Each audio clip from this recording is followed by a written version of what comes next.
여러분, 한중 중앙은행장이 긴급 회동을 했다. 그것도 말입니다. 이창용 한국은행 총재가 중국에 쉽게 말하면 한국은행을 방문, 중국의 한국은행 업무차 간 거예요. 그것도 중국 금융당국에 그렇게 알리고 간 게 아닙니다. 그런데 중국 금융당국의 1인자, 쉽게 말하면 인민은행의 수장 판궁성이 이게 이창용 총재에게 연락을 해서 만났습니다. 이런 경우는 잘 없거든요. 미리 말입니다. 한국은행 총재면 굉장히 높은 지위에 있는 사람이에요. 인민은행 이게 당석이면 어마어마한 힘이 있는 사람이 서열 1위라는 거 아니에요. 이런 사람들이 만나는데 사전에 약속에 대한 조율도 없이 또 의제에 대한 이야기도 없이 이렇게 갑자기 만나는 수가 있나요? 이렇게 만나는 수는 없습니다. 이렇게 만나는 수는요, 여러분, 굉장히 이례적입니다. 당장 말입니다. ADB, 아시아개발은행의 회의 때도 말입니다. 이게 한중일 재무장관이 참석을 할 때 중앙은행 총재 중에는요, 뭐 부국장급이 왔어요. 부국장급이 와서 뭐 송도에서 열리는 한중일 재무장관이 참석하기도 했거든요. 그런데 당석이가 1등이 이렇게 베이징 사무소로 업무차 간 이창용 총재를 만나겠다고 한 것은요, 뭔가 심상치 않은 게 있다는 거예요. 굉장히 심상치 않은 게 있다는 거예요.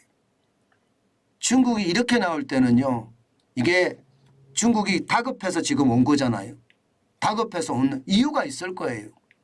그래서 제가 한번 쭉 찾아봤습니다. 왜 중국이 이렇게 180도 변했느냐, 한국에 대해서 뭔가 확실하게 변해가느냐.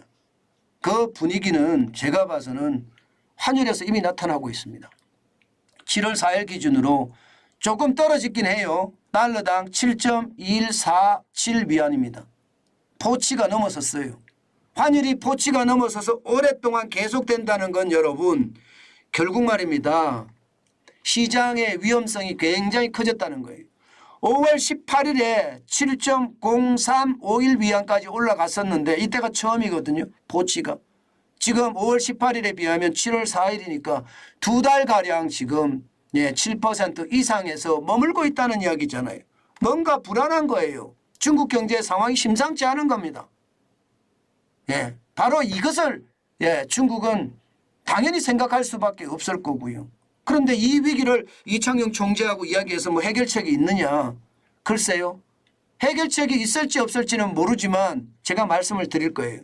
그렇지만 어쨌든 이창용 총재를 만나서 한국의 상황을 좀 봐야 된다. 한국의 이야기를 들어보고 중국의 상황도 설명할 필요가 있겠다. 이런 생각을 했을 거 아닙니까? 사실 중국은요. 환율이 이렇게 포치까지 넘어섰죠. 이게 굉장히 위험한 수준이라고 제가 말씀을 드렸잖아요. 2022년 11월 1일에 7.3257 위안까지 올라간 거, 그때까지 올라갈 줄 알았습니다. 아직도 모릅니다. 이게 말입니다. 지금 어느 정도인가 하면요. 2008년 글로벌 금융위기 때 7.26 위안이에요. IMF 때는요. 8.28 위안이고요. 지금 중국의 위안이 어디로 튈지 모른다는 거예요. 왜? 실물 경제가 좋지 않습니다. 지표들이 진짜 좋지 않아요. 당장 말입니다. 당장 이거 한번 보세요. 중국의 고정자산 투자율 추이입니다. 지금 2019년 12월만 하더라도 5.4%였습니다. 5.4%. 전년 대비 늘어난 거예요. 2020년 2월에는 마이너스 24.5%입니다. 3월, 4월 계속 마이너스 하다가 9월 돼서 겨우 플러스로 돌아섰습니다. 0.8로. 그러다가 2021년 2월에는 35%까지 올라가고요. 이것이 말입니다. 3월, 4월, 12월까지 계속 고공행진했습니다. 투자가 많이 들어왔다는 뜻이에요. 고정자산에 대한 투자가. 그러다가 2022년 2월에도 12.2였거든요. 12.2%. 3월에는 9.3%고요. 그런데 그때부터 내리막을 걷기 시작합니다. 예, 그때부터. 6월에는 6.1까지 내려갔고요. 12월에는 5.1까지 내려갔습니다. 그런데 2023년 2월에 보세요. 5.5예요. 2021년 2월에 35%고요. 예, 2022년 2월에 12.2%입니다. 그런데 올해 2월에는 5.5%입니다. 굉장히 낮죠. 투자를 안 한다는 거잖아요. 투자가 지금 절벽을 이룬다는 이야기예요. 그런데 3월에 내려갑니다. 5.1로. 4월에 4.7로 내려갑니다. 5월에 4.0으로까지 내려갔어요. 불안하죠. 굉장히 불안하죠. 지금 외국인들이 투자 뭐 내지는 국내 기업도 투자 쉽지 않다는 거예요. 그러면 인민은행장이 만난 이유가 뭐겠습니까? 한국에 투자해달라는 거죠. 투자해달라. 한국이 투자를 해줘야 된다.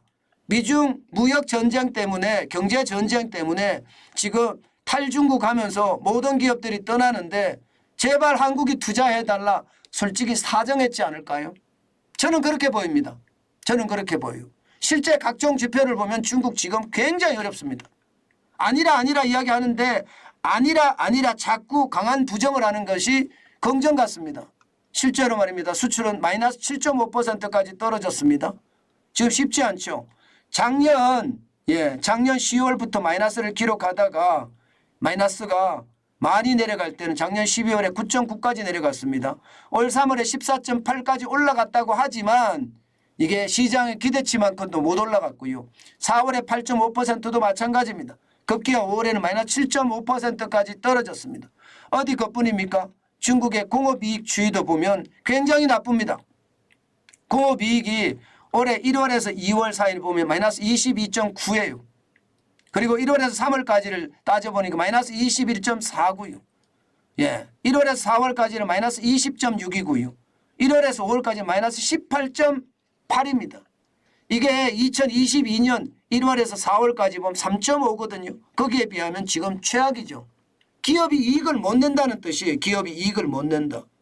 그러면 여러분 기업은 이익을 못 내고 있고 수출은 적자고 이런 상태에 투자까지 줄어드니 한국은행 총재한테 달려와서 살려주십시오 할 수밖에 없겠죠. 저는 그렇게 느껴지는 거예요. 한국은 제발 투자를 해달라 이렇게 말입니다. 예, 실제 중국의 상황은 지금 녹록지 않게 봅니다. 세계적인 투자은행들이 중국의 성장률을 자꾸 깎아내리는 것을 보면 중국의 성장률 만만치 않습니다. 중국 정부는 성장률 목표치를 5.0% 내외로 잡고 있지만 과연 가능할까? 이것도 지금 불안합니다. 뱅크 오브 아메리카가 5.7%로 가장 많이 잡고 있지만 이게 낮춘 숫자가 0.6%포인트가 낮췄습니다. 0.6. 그럼 6.3%에서 5.7로 낮췄다는 이야기잖아요. 많이 낮췄습니다. JP모건은 5.5로 낮췄고요. 골드만삭스, 스탠다드 차타드도 5.4%, UBS는 5.2%로 낮췄고요. 노무라는 5.1%까지 낮췄어요. 중국의 상황이 심상치 않다 이런 얘기예요. 이 심상치 않은 상황이 앞으로 더 크게 상황으로 몰고 갈 수 있다는 생각이 드는 거죠. 바로 이런 거거든요. 저는 중국이 지금처럼 저렇게 달려와서 사정하는 모양새 우리는 앞으로도 잘 만들어 가야 됩니다. 우리 기업이 먼저 달려가서 중국에 돈이 급하다고 이게 빌면서 투자해 주십시오. 빌면서 우리 제품 사주십시오 하는 거 이제 아니라고 봅니다. 늘 말씀드리잖아요. 삼성전자 이재용 회장이 초격차 기술이 중요하다 그런 말을 하면서 초격차 기술로 중국을 따돌린다. 이제 자본뿐만 아니라 기술로도 초격차 기술을 우리는 더 공고하게 다져서 말입니다. 중국이 우리한테 업소할 수 있게끔 그런 방안을 찾아야 됩니다.